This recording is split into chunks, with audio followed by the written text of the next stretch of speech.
Good morning. I'm about to begin. Raise your hand if you're able to hear me clearly.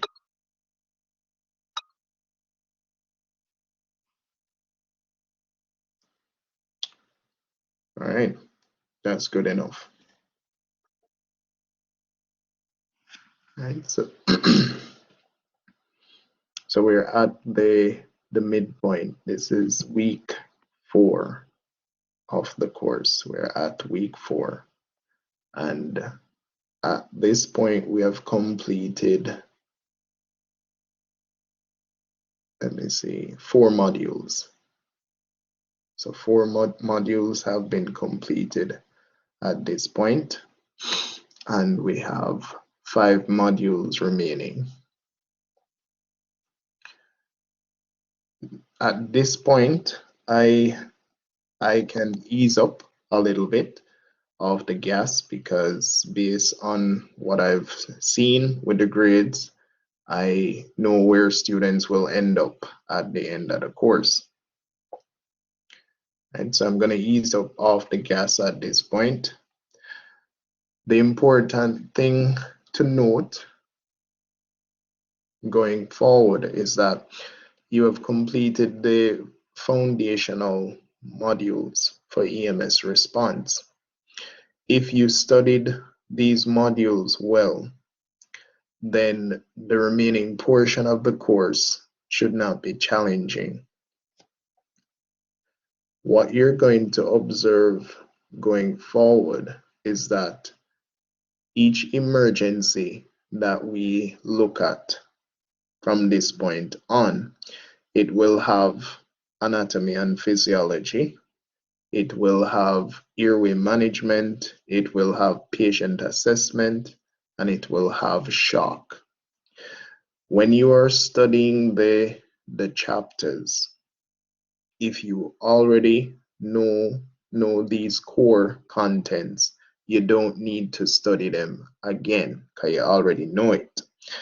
What you need to be focusing on is if there is anything different that you need to make a note of. And by doing that, you'll be able to cover the chapters much faster. But that will only be beneficial to you if you have a solid understanding of the core content. If the core content is not solid, then you have to keep on reviewing that information. So you'll take a longer time to cover the chapters. There will be no exam this Friday, so the trauma exam will not be this Friday. Your trauma exam will be next week, Wednesday. And if it's not next week, Wednesday, might be Thursday, but it's gonna be next week, Wednesday or Thursday. So you don't have a trauma exam this Friday, but my advice to you is study as if you have a trauma exam on Friday. Study like that. All right, now this week we'll be focusing on medical emergencies. Last week it was traumatic emergencies. This week it's going to be medical. I always said to students and EMTs that medical emergencies really is what define you as a EMS responder, because trauma is very straightforward. It's what you see, right? So you're gonna be maintaining airway, controlling bleeding, you splint broken bones, or you stabilize the entire body. It's a visual thing. So it's what you see and your suspicion, and you manage accordingly. With medical emergencies, it's not that straightforward. So you have what is called typical presentations and you have atypical presentation. Your ability to assess the patient thoroughly and gather information is going to be essential. So how you acquire a history for these patients is extremely important. And one of the weakest areas in EMS response in Jamaica is medical emergencies. And the weak area is the history taking. There are responders that are just not comfortable communicating with patients, and or there are responders that are not asking the right questions. Now, the first chapter, it's 10 chapters in medical emergencies.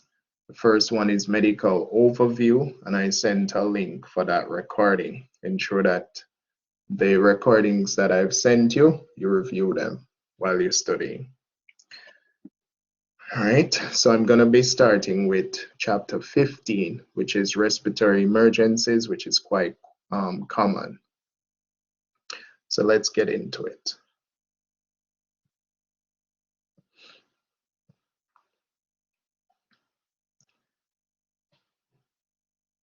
All right, introduction. Patients often complain of dyspnea, which is difficulty breathing or shortness of breath. However, there are a lot of conditions that can cause shortness of breath or difficulty breathing. So because there are a lot of conditions that can cause difficulty breathing, it might be difficult for you to determine exactly what is causing the problem. Once you get to a point in EMS where you cannot clearly identify what is causing the problem, you always revert back to your ABCs. Ensure that your patient airway is patent, ensure that the chest is moving, and ensure that the cardiac output or cardiovascular system is not compromised.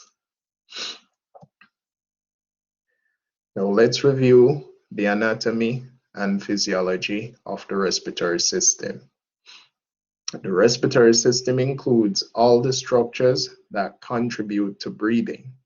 You have the diaphragm, chest wall muscles, accessory muscles of breathing, and nerves that innervate these muscles. The upper airway consists of structures above the vocal cords. So you have the nose, the mouth, the jaw, oral cavity, the pharynx, which is collectively the nasopharynx, oropharynx, and laryngopharynx. Then you have the larynx.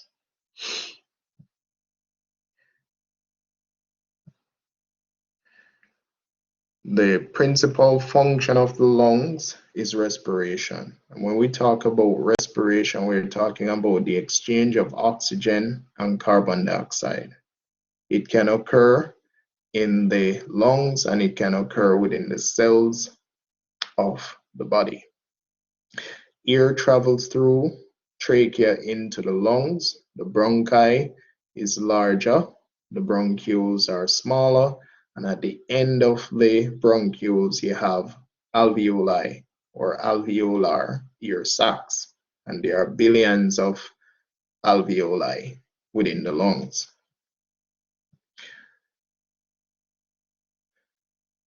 Physiology of respiration. Respiration process, and really what we're talking about here is the ventilation. So with the ventilation process, you have inspiration and you have expiration. The inspiration phase is active, the expiration phase is passive. Oxygen is provided to the blood, carbon dioxide is removed. Once we get to the point where there is an exchange of gases, it is no longer ventilation, but the process of respiration. So it's very important that you can clearly differentiate the difference between ventilation, oxygenation, and respiration. So oxygen is provided to the blood, carbon dioxide is removed, and it takes place rapidly at the level of the alveoli, and it can occur within the cells of the body. So we have pulmonary respiration and cellular respiration. In the alveoli, oxygen passes into the capillaries and carbon dioxide returns to the lungs.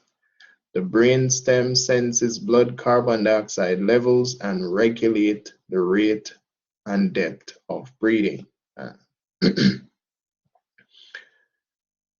No, so that was a quick review of the respiratory system. And as I stated before, if you already know this content when you're studying the chapter, you don't need to review that again. Oxygen exchange can be hindered by conditions in the anatomy of the airway, disease processes, traumatic conditions, and abnormalities in pulmonary vessels. Recognize the signs and symptoms of inadequate breathing and know what to do about it. So you must be able to determine when your patient is not breathing adequately. Some patients have chronic carbon dioxide retention, and these are persons who have long-standing respiratory issues, chronic obstructive pulmonary disease, chronic asthma, lung cancer. These patients will retain carbon dioxide, so they don't remove all the carbon dioxide from the lungs, and that causes their pH to be acidic, but it's a chronic change because it's a long-term change. The primary stimulus for breathing will not regulate the person's ability to breathe. The hypoxic drive takes over, and the hypoxic drive responds to low oxygen levels. Now, causes of dyspnea. Patients often have dyspnea or hypoxia with pulmonary edema, that's fluid in the lungs, hay fever, which is a mild allergy or seasonal allergy, pleural effusion, that's fluid on the outside, small amount of fluid on the outside of the lungs. That is very common with patients who have lung cancer. Obstruction of the airway, hyperventilation syndrome, that's a panic attack, environmental/industrial exposure, and usually when persons are exposed to toxic chemicals, it will cause sudden or acute pulmonary edema. Drug overdose, specifically medications that suppress the CNS, and in suppressing the CNS, it affects the patient's ability to ventilate. Dyspneic patients may have gas exchange obstructed, damaged alveoli, obstructed air passages, obstructed blood flow to the lungs, excess fluid in the pleural space.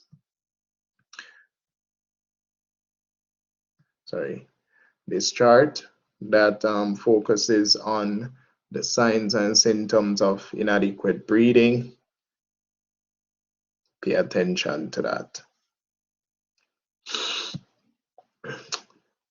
Patients may also complain of chest tightness or ear hunger.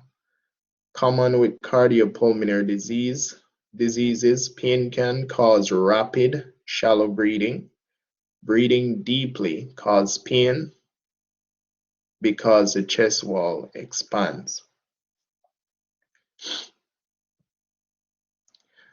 Now, upper and lower airway infection. Infectious diseases may affect all parts of the airway. Some form of obstruction causes dyspnea, mucus and secretion obstructing airflow in the major passages. So patients with infectious diseases that affect the respiratory tract, they're going to have issues with mucus production or excessive secretions. Some can have issues with swelling or edema. Some can have issues with constriction. Some can have a combination of all three, like an asthmatic patient. So an asthma patient actually has three issues.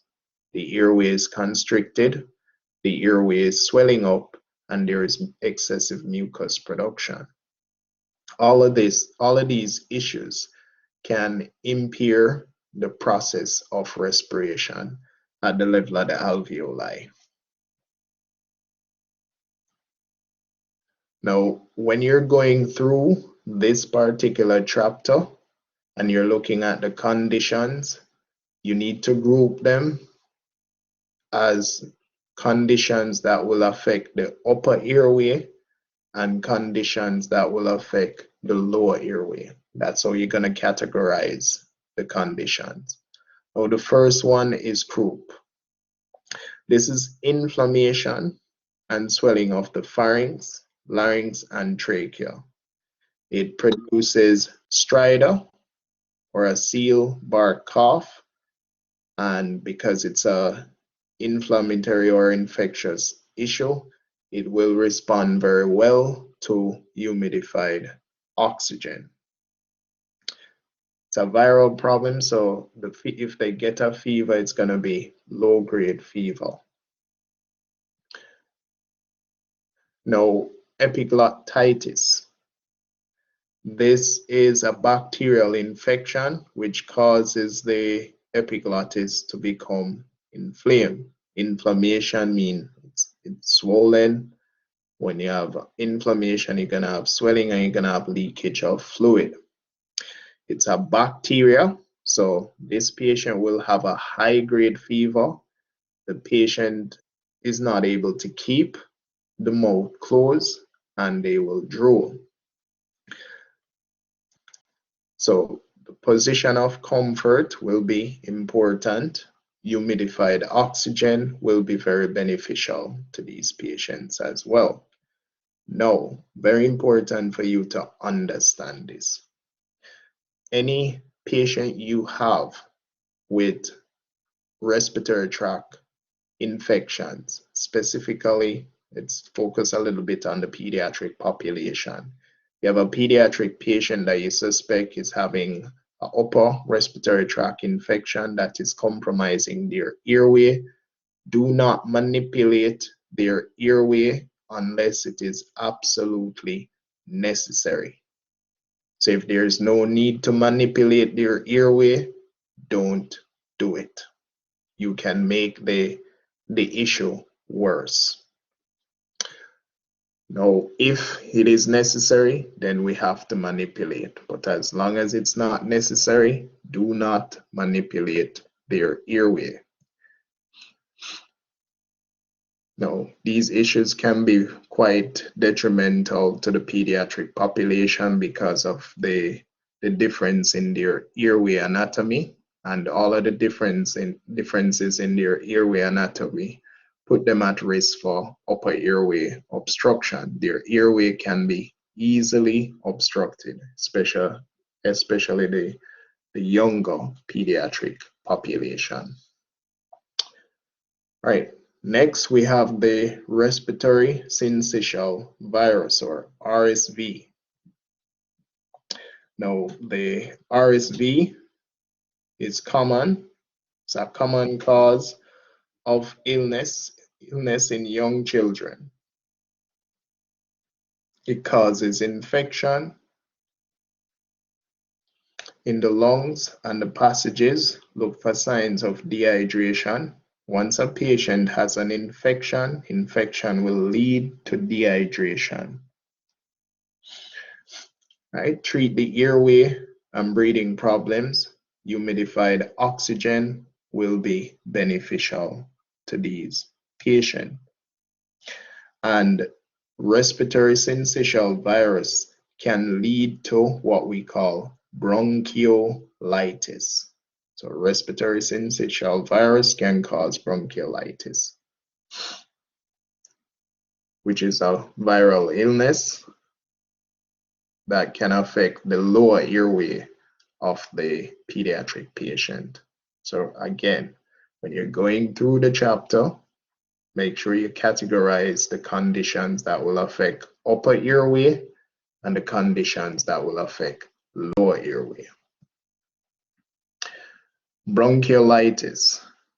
This is a viral illness often caused by the RSV or respiratory syncytial virus. It usually affects newborns and toddlers.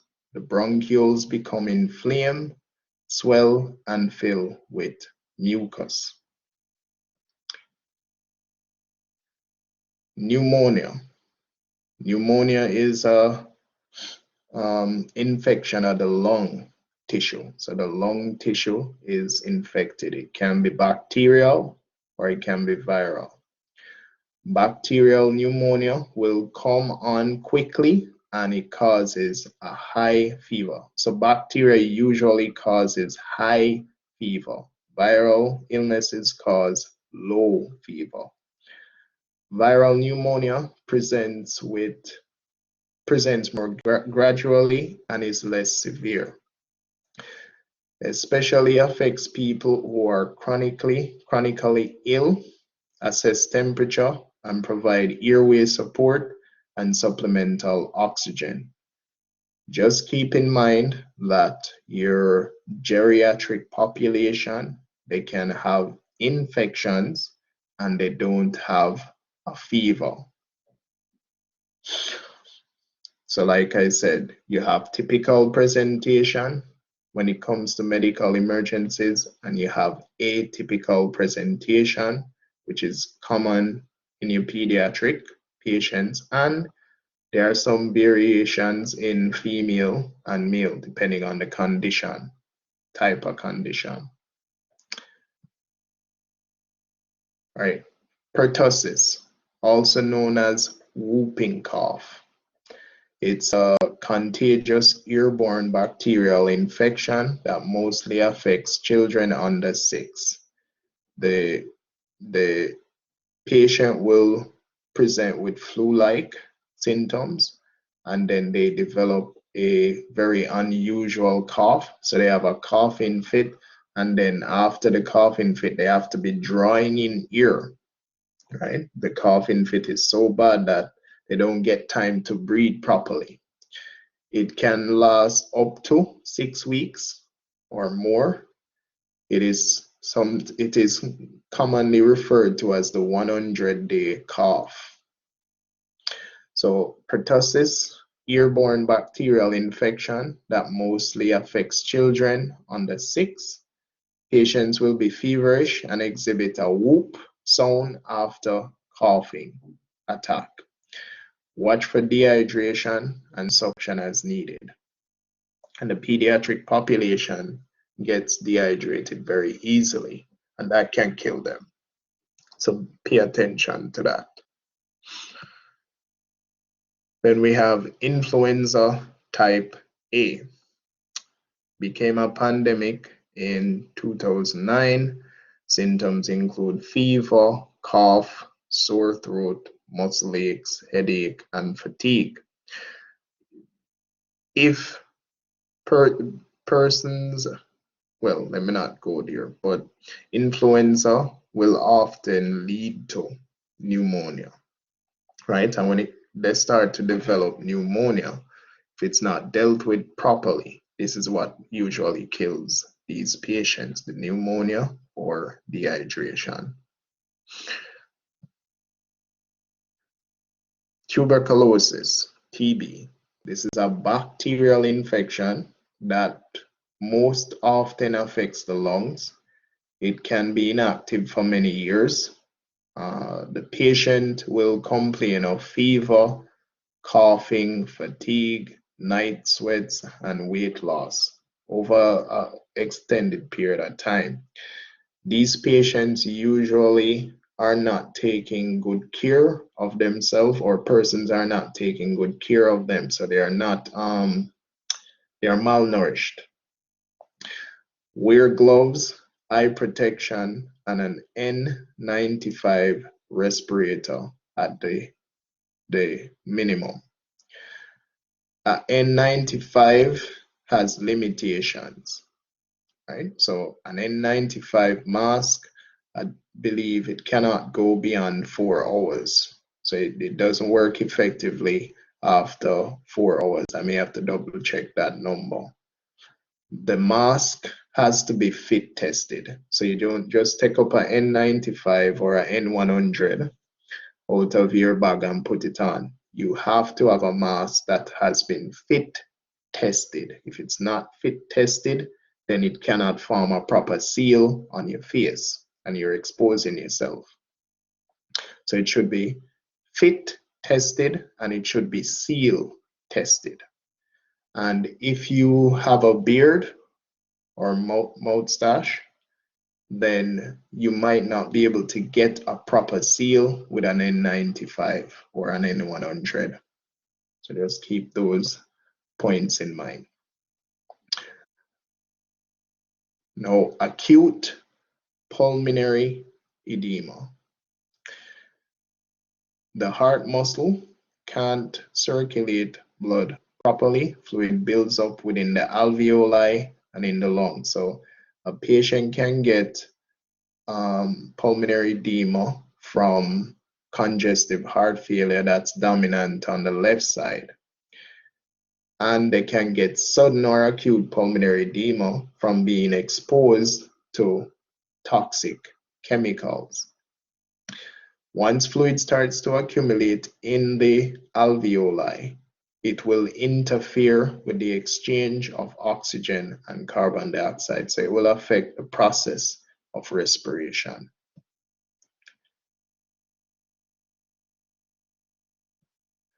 Now let's look at COPD, chronic obstructive pulmonary disease. Now with chronic obstructive pulmonary disease, the patient has a combination, can have one issue or a combination of two issues. Sorry. So a patient with COPD can have chronic bronchitis or they can have chronic emphysema. The difference is the chronic bronchitis causes constriction of the airway. So the issue is the constriction. So the air passage is narrow. So when they inhale, it can open up that they get air into the lungs. But when they need to exhale, it pinches shut. So not all of the air is coming out of the alveoli. That's bronchitis. So emphysema now, the difference between bronchitis and emphysema. Emphysema affects the alveoli. So what is happening with the patient that has chronic emphysema is the surfactant that allows the alveoli to remain permeable and recoil with elasticity is washed off. So the surfactant is washed off. The alveoli becomes damaged and it gets stiff and it doesn't recoil properly. So it flattens out. So when it flattens out, there is not good air exchange occurring. So whether it's chronic bronchitis or emphysema, at the end of the day, respiration will be affected. And the patient will present differently if they are dominant with chronic bronchitis in comparison to emphysema. The difference is the patient that has chronic bronchitis has a low reserve of energy. So this person will not move around a lot and they get overweight and their blood is not properly perfused, so they always look gray or blue. And because there is irritation in the bronchi, they will produce mucus. So they're gonna cough up mucus, right? They constantly produce mucus like every 3 months over a 2-year period, and they don't move around. They're sedentary because it takes too much energy for them to move, so they get overweight. That's your bronchitis, chronic bronchitis patient. The patient with emphysema, because the alveoli doesn't recoil properly, they have to breathe with back pressure inside of their lungs. So they have to create a back pressure inside of their lungs. It's called pursed lip breathing or fish breathing. So they're gonna breathe as if they are blowing through a straw. That's how they look when they're breathing. They use a lot of energy to do that, so they get very slim, right? They slim down and they have what's called a barrel chest type appearance. Because they are not getting adequate gas exchange, their body will produce more blood cells, right? So their body is going to produce more red blood cells, and their blood get thick and don't flow properly. So that's your emphysema patient. So COPD, it's a slow process of dilation and disruption of the airways and alveoli. It is caused by chronic bronchial obstruction. It may be the result of lung and airway damage from infection or inhalation of toxic gases. Tobacco smoke can create chronic bronchitis. So these are patients that have a long history of smoking. These are persons that have been working in an environment that they have been exposed to toxic gases or chemicals over an extended period of time.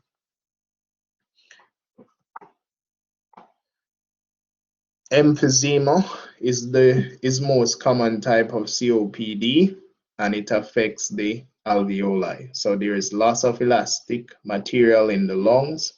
It causes include inflamed airways, smoking. Smoking is one of the most common causes of COPD. Most patients with COPD have elements of both chronic bronchitis and emphysema. And with this condition, they will retain carbon dioxide. They're going to chronically retain CO2 over time, so their pH becomes chronically acidic.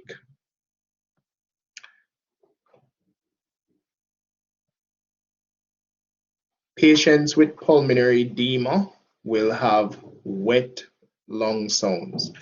Patients with COPD will have dry lung sounds. Very important information. Can be easily confused with congestive heart failure. Now let's look at asthma, hay fever, and anaphylaxis.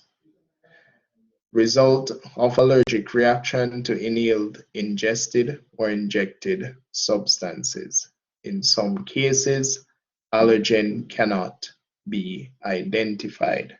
In some cases, there is no identifiable allergen. So anaphylaxis, by now, we all know what anaphylaxis is. It is a severe allergic reaction that affects the respiratory and cardiovascular system, producing airway problems and distributive shock. Hay fever is a mild allergic reaction, and it tends to be seasonal. Asthma is a reactive airway disease. It is still the immune system that is being affected, but ultimately it leads to an extreme respiratory issue. And I mentioned this before, with asthma, 3 things are occurring. So an asthmatic patient has 3 problems. 3 problems must be addressed with treatment, not necessarily by you, but over the course of medical care, the 3 problems must be addressed. And the 3 issues are: 1, the airway becomes constricted. So there is constriction of the air passage. 2, the air passage will start to swell, or there will be edema in the air passage. So they have issues with swelling. And 3, there is mucus production. And if there is an infection that is triggering the asthma attack, the mucus will be thick and it's going to be difficult to remove from the air passage. So treatment must be centered around the 3 problems. For the bronchoconstriction, a bronchodilator is required. For the swelling, they will need a steroid, corticosteroid. For the mucus production, depending on the age group and the underlying issues, you can use IV fluid to loosen up mucus secretion that can be coughed up more easily. They can give them mucolytic therapy, right? Or an expectorant. So it can be mucolytic therapy or treatment or an expectorant. The treatment that you will be providing as an EMT in the field will be supplemental O2, higher or low flow, positive pressure if it's necessary, and you can administer a bronchodilator. So that is something that an EMT can administer. You are allowed to nebulize the patient with Ventolin and saline solution.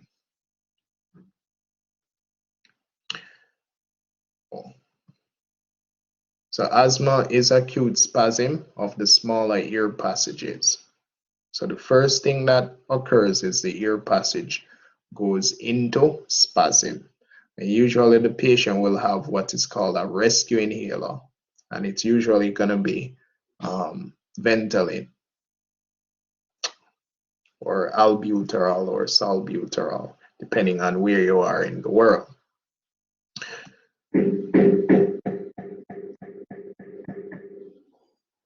Asthma affects all ages. Most prevalent in children between 5 to 17 years of age. It produces a characteristic wheezing.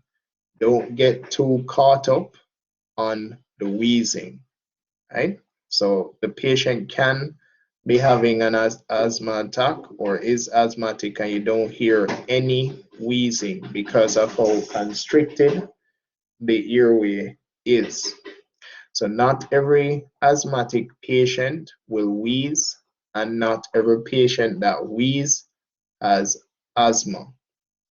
Now, usually with asthmatic patient, they're gonna have what is called polyphonic wheezing, right? So polyphonic wheeze think of it as diffuse wheezing. You can hear wheezing bilaterally on both sides of the chest, various areas of the chest. So they tend to have that type of wheezing, and the wheezing is heard more on expiration. It doesn't mean that they can't have wheezing on inspiration. Now, usually if they get to the point where they're having wheezing on inspiration and expiration, they soon stop breathing. So they are close to stopping. They are close to stop breathing. Asthma attack may be caused by allergic reaction to foods or allergens, or severe emotional distress, exercise, or respiratory infections. And usually when they have a respiratory infection that triggers the attack, the mucus production is going to be thick and difficult to remove. Now, persons who produce wheezing in an isolated area, so if the wheezing is in a localized area of the chest, that tend to not be an asthmatic patient. That can be something else. Hay fever causes cold-like symptoms. Allergens include pollen, dust mites, pet dander. So it's a mild allergic issue, tend to be seasonal. Anaphylactic reaction can produce severe airway swelling total obstruction is possible. Once you suspect anaphylactic reaction, the patient is going to need epi. After they have been given epi, we can consider giving DPH or a steroid. But epinephrine is the first line treatment, and epinephrine is the treatment you can provide as an EMT. Spontaneous pneumothorax. We know what a pneumothorax is at this stage. A spontaneous pneumothorax is a pneumothorax that occurs without any trauma. So there is no trauma applied to the body.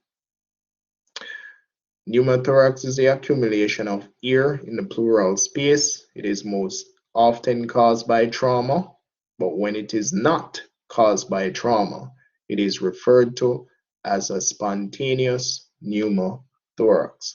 And this can happen with medical patients who have chronic respiratory problems where the pleural lining is damaged and it ruptures. Usually, when you start to ask history, they will tell you that he was talking and then he started to cough, and then after that he started to complain of difficulty breathing. It can occur in persons that are very slim and very tall as well, and persons who have what is called a bleb on the pleural lining or membrane, which is a weak point.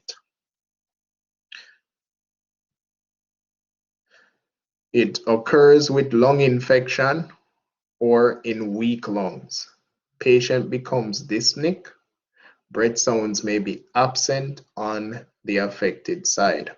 Monitor the patient carefully. Your priorities ABCs, right? If you recognize that the patient is starting to develop a tension, you're gonna need to notify the receiving facility as soon as possible. And if you're in a first world system, request ALS intercept. Pleural effusion. It's a collection of fluid outside the lung. It compresses lung and causes dyspnea. Can stem from irritation, infection, congestive heart failure, or cancer. It's very common with cancer patients. Upright position eases pain. Now, obstruction of the airway. Patients with dyspnea may have mechanical obstruction. Treat quickly. In unconscious patients, obstruction may be caused by aspiration of vomitus or the tongue blocking the airway. Always assume that a patient that you find unresponsive, that their stomach is filled. If patient was eating just before dyspnea, always consider foreign body airway obstruction. Pulmonary embolism, a blood clot that circulates through the venous system. The circulation cut off partially or completely the pulmonary vessels, and it's going to come from a vein, usually the great saphenous vein in the lower extremities. Multiple risk factors can cause it. Persons recovering from surgery, persons traveling for a very long time, persons with poor vascular structures. Now, if it causes a complete obstruction in the pulmonary vessel, the patient will immediately go into cardiac arrest, and it produces a distinct rhythm on the cardiac monitor, which is known as pulseless electrical activity. So a pulmonary embolism can lead to pulseless electrical activity, cardiac arrest with pulseless electrical activity. So the electrical activity of the heart is perfectly fine, but the blood can't move. Right? So if large enough, it can cause sudden death. as a result of a saddle embolus. Signs and symptoms include dyspnea, difficulty breathing, so usually it's sudden difficulty breathing, tachycardia, tachypnea, varying degrees of hypoxia, cyanosis that does not change even when you provide the patient with oxygen, acute chest pain, and hemoptysis, coughing up blood. Now, hyperventilation syndrome or a panic attack. This is overbreathing to the point that arterial carbon dioxide falls below the normal levels. It may be the indicator of a life-threatening illness, or the body may be trying to compensate for acidosis, a buildup of excess acid in the blood or body tissues. So it's important for you to process history prior to. So think about what happened prior to and think about the medical history of the patient. Can result in alkalosis, which will cause shifting of electrolytes and overstimulation of muscles, and it can cause the cardiac muscle to not function well. So alkalosis isn't good, acidosis is not good either. Can cause symptoms of panic attack. So anxiety, these are the symptoms: anxiety, dizziness, numbness, tingling or painful spasm of the hands and feet. We call that carpal pedal spasm. Very common with persons who are having a panic attack.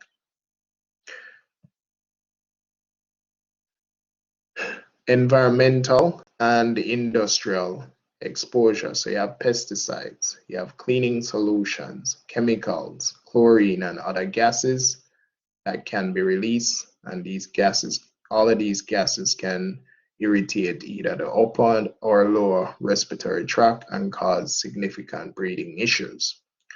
Carbon monoxide, odorless, highly poisonous, produced by fuel burning appliances and smoke. Most important thing is not to put yourself at risk. So if you are suspecting some type of chemical or toxic gas exposure, do not put yourself or your crew members at risk. Patients need to be decontaminated properly before you can make contact with them. Now let's move into the scene size up. Scene safety. Use standard precautions and PPE. Consider the possibility of infectious disease or toxic substance and use the appropriate PPE for that. Mechanism of injury or nature of illness. If in question, ask why 911 was activated. Question the patient, family, and or bystanders to determine the NOI. So ensure the scene is safe. Take appropriate standard precautions for yourself and your crew. Look at the NOI, how many patients you have, whether or not you need additional resources. Next, move into your primary assessment. The purpose of your primary assessment is to identify and manage immediate and potential life threats. You will form a general impression of the patient and the environment. You will assess the patient's level of consciousness, airway, breathing, and circulation.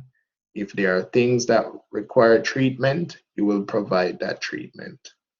So identify immediate life threats, form a general impression, note age and position of patient, use AVPU scale, ask the patient about chief complaint. Assess airway, and for the upper airway, it is position, check if it's clear, look, listen, feel, check for a pulse if the patient is not communicating with you simultaneously. For the lower airway, we will look at the patient's rate, rhythm, quality, and depth. Make sure airway is patent and adequate. Assess rate, rhythm, quality, and depth. If the air is going in, we need to determine that. Is air going in? Is air coming out? Does the chest rise and fall with each breath? Is the rate adequate for the victim's age?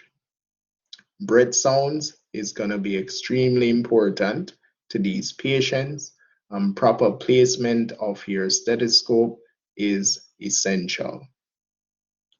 So assess breath sounds, check breath sounds on the right and left sides of the chest. Abnormal sounds include wheezing, that's a lower airway problem, rales and rhonchi are crackles, that's also lower airway. One is fluid, one is pus-like fluid, and stridor is an upper airway issue. And the 4-point auscultation is okay for me. If you want to go 8 points, because you can go 8 points anterior and posterior, that's okay as well. You'll get extra marks for that, but it's not required for EMT level. Just the 4 points. Apex, APCs, mid-axillary, left and right, and then APCs at the back and base. And the patient is responsive. When you're going to listen to the apex at the back, let them cross their hands over their legs to move the scapula out of position. When you're doing breath sounds for a patient that is responsive, communicate with the patient. Sir, ma'am, I'm gonna be listening to your lung sounds. I want you to take a deep breath in and out for me. Deep breath, in and out, okay? And then you move. So I don't want to see persons just putting their stets on the patient's chest and moving it all over the place. If you have a patient that's responsive, you should be communicating with the patient. Okay. Now, the assessment of breathing is you check the rate, right? So you check the rate, you check the rhythm, and you check the quality and depth. The rate is how fast or slow the patient is breathing per minute. The rhythm is the consistency. The quality is muscle use, position, lung sounds. When you get to the point of auscultating your patient's chest for lung sounds, you should already know if you need to give your patient oxygen. You should not be waiting to listen to lung sounds to determine if you need to give the patient oxygen, because the purpose of your lung sounds is to determine if the patient requires more than oxygen. Now, when I am doing my breathing assessment, I always take control of the patient's extremities. So I will hold the forearm. I am not doing any checks for the pulse at that time. It's just a distraction, right? So I introduce myself to the patient. Hello, sir. Hello, ma'am. My name is Mr. Rufus. This is my partner, Mr. Barnett. What is your name? John Doe. Okay, Mr. Doe, what's going on with you today? For the past 15-20 minutes, I've been having difficulty breathing. Okay, Mr. Doe, do you have any history of any respiratory problems? Yes, I'm asthmatic. Okay, Mr. Doe. All right, we're gonna be doing some checks on you.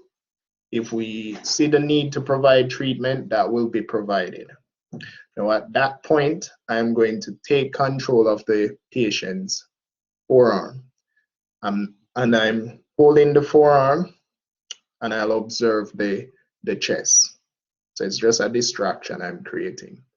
And I will count the rise and fall of the chest for 30 seconds, multiplied by 2. It's irregular, I do it for a full minute. I will observe the consistency of the patient's chest rise. I will look for muscle use. I will listen for abnormal lung sounds without auscultation. So when I do that, the patient is breathing at 28 breaths per minute. It is regular. It is labored. I can see visible chest rise bilaterally, and it is positional. At this point, I'm going to give my partner instructions. Partner, I need you to put a pulse ox on this patient. So you get a pulse ox reading on room air. If it's below 90, we're going to go with high flow. If it's above 90, start with a nasal cannula at 2 liters per minute. While your partner is getting that ready, okay, sir, I'm going to be listening to your lungs while my partner prepare the oxygen for treatment, to provide treatment. And then you listen to your lung sounds. After that, your A and B is completed. Then you go back and finish up your C. Now, because I was initially holding the forearm at where the pulse is, I already know the regularity and strength of the pulse. So all I need to do now is hold one arm and check the rate, right? The rate of the pulse. Then I can look at the color of his skin. If I see any changes peripherally, check for it centrally, check his skin temperature, check for dehydration, check cap refill. And then ABCs are completed. Once you get to the point where your ABCs are completed, you should know what your patient's GCS is. You should know if you need to do a rapid scan or focus, and you should know if it's a load and go or stay and play patient. So circulation, evaluate for shock and bleeding. Assess capillary refill in infants and children. So it's a more reliable check for your pediatric population. So it's not something that you're expected to do for your adult population. You can do it, but you won't lose marks if you don't do it for the adult. Assess perfusion by evaluating skin color, temperature, and condition. Reassess life threats. Once we finish ABCs, what is the patient's GCS? Do I need to do a rapid scan?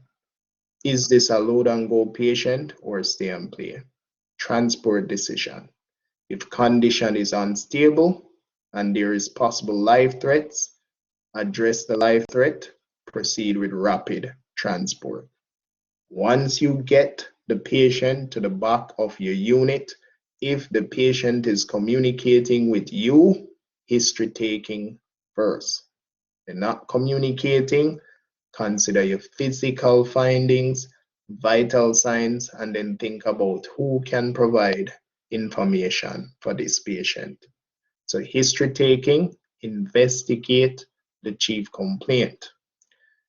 Objective and subjective observation. So what is the patient telling you? That's subjective. What do you observe? That's objective. What are your pertinent negatives? Find out what the patient has done for breathing problem. And usually, if it's a patient that has a chronic respiratory issue, they can tell you a lot about the problem, right? They can give you a lot of information. So if they can give information, gather information. If it's a geriatric patient with a lot of meds, do not write a bag of medication, right? So don't write a bag of medication on your report. Go through the medication and write them down. It's going to be important. So find out what the patient has done for the breathing problem, sample history. You definitely want to find out information on the presenting problem. So you can use your OPQRST and your PASTE acronym. So O, onset, P, provocation or palliation, quality, radiation, region, severity. So ask what you think is appropriate, right? Ask what you think is appropriate. So it might be that you don't ask all the letters, but ask what you think would be appropriate. So if I was questioning this patient, I would want to know onset. I would want to know if anything makes the difficulty breathing better or worse. I would look at the quality. I would observe the quality of the patient breathing, but I would also ask them to describe the issue. What does it feel like to you? Radiation is not something I would ask for breathing issues. Region, not something I would ask unless the patient is saying to me he's having breathing problems, but he's also having pain on inspiration. Where exactly do you have this pain? Does it feel more surface or internal? So that would be something I would ask. Severity, again, I wouldn't necessarily ask a patient about severity because I can observe the severity of a patient's difficulty breathing. Okay. But I won't knock you for if you ask the patient to give it a number using the scale from 1 to 10. So if you do it, you won't lose mark, but it's not something I would really ask a patient who is having breathing difficulty because I can observe that.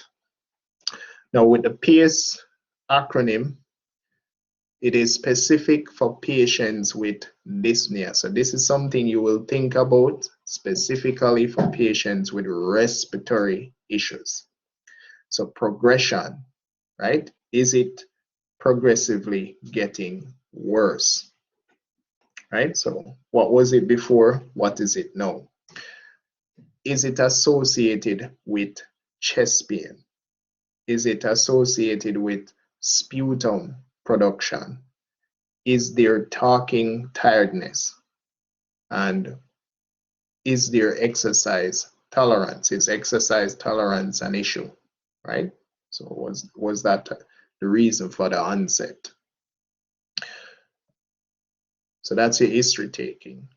Then you have your secondary assessment. Now with the secondary assessment, it's a more in-depth assessment of the body system. Respiratory system, we definitely need to pay close attention to that.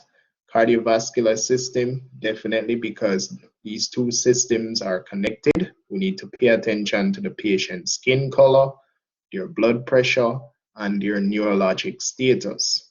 So proceed only after addressing life threats. So once we have covered our life threats, we can now look back at the system more closely and see if we missed anything. Is there anything new developing? Right. Now, for your COPD patient, look for signs of COPD. Patient older than 50 years of age with a history of lung problems, active or former cigarette smoker, complaining of tightness in the chest, constant fatigue, barrel-like appearance to the chest, use of accessory muscles, abnormal breath sounds. In your reassessment, repeat your primary assessment, assess for changes in condition. Your interventions may include oxygen by a non-rebreathing mask at 15 liters per minute, or it can be a nasal cannula, depending on the patient presentation. Positive pressure ventilation, if ventilation is compromised and the patient is either unresponsive or semi-responsive, or they have fluid in the lungs and you need to use CPAP, that would be positive pressure ventilation. Airway management techniques, so do you need to position the airway? Do you need to use airway adjunct? Do you need to use your suction machine? Positioning in high Fowler's position. So patients that are having breathing issues that you find responsive will not be lying flat. Don't put them flat, right? If you find these patients lying flat, they are close to death. So you're not going to find them lying flat. You're going to find them sitting up, leaning forward, a position that allows air to move. And look out for your head bobbing, right? If you see the head bobbing back and forward, so extended and flex position when they're breathing, we call that head bobbing. They're in trouble. They're in serious trouble if you observe that. Now, emergency medical care. Administer supplemental oxygen. Some patients may need CPAP or BVM. CPAP is going to be for your patient with pulmonary edema if there is no contraindication. If you don't have CPAP and the patient has pulmonary edema, eventually that patient is going to lose consciousness. If they lose consciousness while you're in the field, be prepared to use your BVM if it is indicated. The patient may have a meter-dose inhaler or a rescue inhaler or a small volume nebulizer. It's usually Ventolin. Or your unit may carry a small volume nebulizer. So in the first world system, the EMTs can nebulize using a small volume nebulizer with albuterol or Ventolin and saline solution. So it's 1 unit dose of albuterol and 3 mils of normal saline, and we nebulize with oxygen, not without, with oxygen at a flow rate of about 6. So the flow rate doesn't really have to be specific. You just want a flow rate that allows the medication to mist. And a nebulizing chamber can be attached to a BVM. It can be attached to a CPAP device. It can be attached to an advanced airway. It can be attached to a tracheostomy tube. In other words, you can nebulize a patient if the patient is unresponsive. I want you to keep that concept in your head. Consult medical control and make sure medication is indicated. Now, the paramedics will nebulize with albuterol and Atrovent. So it's not just Ventolin alone, it's albuterol and Atrovent. And Atrovent is a anticholinergic with bronchodilating effects, and that is necessary to dry up secretions. So the albuterol is a bronchodilator, the Atrovent is the anticholinergic, so it's going to block the cholinergic system, right? And that will help to get rid of the secretions in the air passage. In Jamaica, in the hospital setting, you will see them using salbutamol, I believe, which is the same Ventolin. Let me just use Ventolin and stop use the generic name. Kind of have different generic name depending on the area of the world that you're in. In the hospital, they use Ventolin and Alupent. Alupent is metoprolol, which is a beta-2 adrenergic agent. So it's similar to the Ventolin. The difference is it's more specific. So Ventolin will act on beta-2, but it can also cause effects on the heart and blood vessels. The metoprolol is more selective to beta-2. Now, to be honest, I'm not sure why they use the two of them. If any of you know, feel free to answer that question. So I'm not sure why they use Alupent and Ventolin here in Jamaica. I can speak to Ventolin and Atrovent in the States. Now, contraindications. And this has to do with the inhaler. So there are some persons that have an inhaler, but they're not using it properly, or it could be that the inhaler is not working properly, or the medication has expired. But anyway, contraindications to the inhaler. Patient unable to coordinate inhalation. Inhaler not prescribed for the patient. Permission not obtained from medical control. Not permissible by local protocol. So if it's not within your protocol, not allowed within your protocol, then you can't do it. Maximum prescribed dose already reached, which for a rescue inhaler, you're not supposed to be giving the patient more than 2 puffs, 5 minutes apart. Right? So it's 2 puffs, 5 minutes apart. Not supposed to be giving them more than that in the field. The medication is expired or other contraindications specific to the medicine. Now, sometimes they are not squeezing the inhaler and inhaling the medication. Sometimes it ends up in the roof of the mouth, or it doesn't end up all the way down into the lungs. So sometimes they need a little coaching. It might not be possible for all patients. So ideally, with a metered-dose inhaler, you want a spacer. Anyway, your instruction, if you're going to coach the patient, you need to shake it up, because the medication within the inhaler is suspension. So you have to shake it up.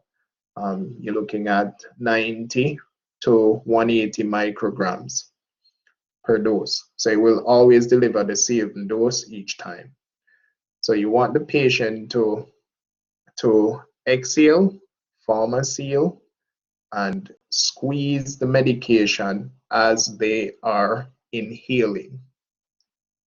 Right? So tell them to try and suck the medication out of the MDI. And when they inhale the medication down into the lungs, you tell them to hold their breath as long as possible to allow that medication to be absorbed into the lung tissue. If they are not a good candidate for coaching, then you need to use a spacer. You can make a spacer, or you can use a commercial spacer. So you can use a plastic cup, bore a hole in the bottom of the cup and put the MDI in it and put it over the face, and just squeeze the medication and allow them to breathe in and out. And that's fine. Most medications are used to relax the muscles that surround the air passage in the lungs.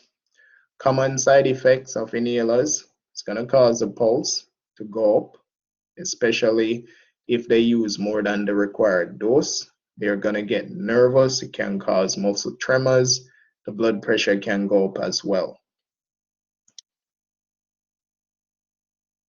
Treatment of specific conditions: upper or lower airway infection.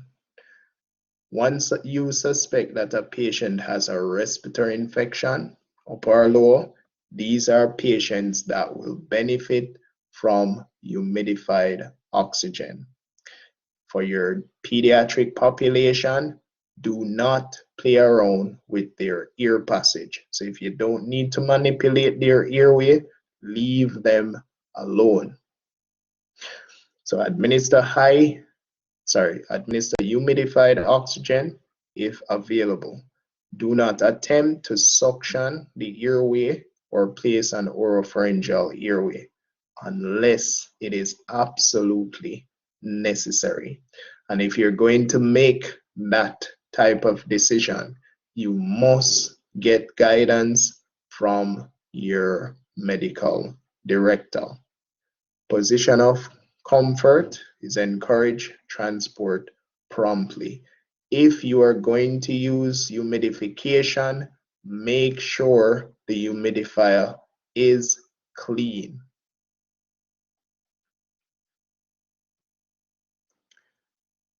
Come on, move forward. What's going on? Okay, there we go. Acute pulmonary edema. So with acute pulmonary edema, provide 100% oxygen, suction if it is necessary, position of comfort, provide CPAP if indicated and allowed by protocol, transport promptly. For chronic obstructive pulmonary disease, assist with prescribed inhaler, watch for side effect from overuse, position comfortably, transport promptly.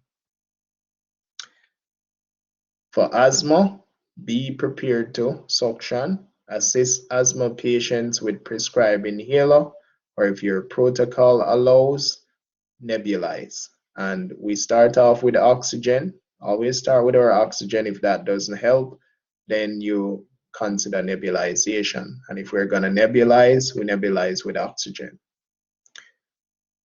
Provide aggressive airway management, oxygen and prompt transport. A prolonged asthma attack that is unrelieved may progress into an emergency known as status asthmaticus. So status asthmaticus is an asthma attack that is not relieved using conventional methods.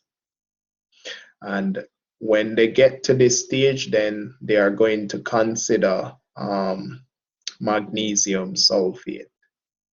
That's outside your scope of practice.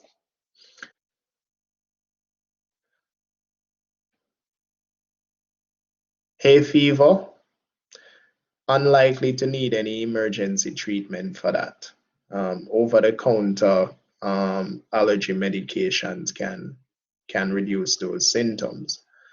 Anaphylaxis, remove the offending agent, maintain airway, transport rapidly. Patient is going to require epinephrine IM injection, and it would be 1 in 1,000 solution. For your spontaneous pneumothorax, provide supplemental oxygen, transport promptly, monitor the patient carefully. So we need to pay close attention to the patient to ensure that if this patient starts to develop a tension pneumothorax, we don't miss it. Pleural effusion, fluid removal must be done in the hospital, provide oxygen, transport promptly. For airway obstruction, partial obstruction, provide supplemental oxygen and transport and monitor. That's it. So if they have a partial obstruction with good air exchange, just provide supplemental O2, monitor the patient. If they have a partial obstruction with poor air exchange, treat it as a complete obstruction. For complete obstruction, clear obstruction and administer oxygen. Transport rapidly to the emergency department. And if the obstruction doesn't come up into the ear passage, it's going to go down, and most time it tends to block the right bronchi. So it most time end up on that side, which is fine. If the left side is clear, they can breathe. For the pulmonary embolism, supplemental oxygen is mandatory. Position of comfort. If hemoptysis is present, clear the airway immediately, transport rapidly or promptly. For hyperventilation syndrome or panic attack, complete primary assessment, gather history. I've mentioned this before. You need to gather information on what led up to this. So we need to know if it's really a panic attack or is the patient compensating for an acidotic state. Gather information. That's going to be important. Do not have the patient breathe into a paper bag. We do not do that in the pre-hospital setting. We coach the patient and we use a partial non-rebreather. That's it. Reassure the patient and provide supplemental oxygen, transport promptly. For environmental and industrial exposure, ensure patients are decontaminated, treat with oxygen, adjuncts, and suction based on presentation. So you're going to be looking at the presentation and manage what is presented. For foreign body aspiration, clear the airway, provide oxygen transport. For tracheostomy dysfunction, the most common issue with tracheostomy tubes is going to be mucus production or plugging. So you're going to need to suction. Once you're going to suction a tracheostomy, you're using a flexible or French tip suction catheter, and it must be a sterile procedure.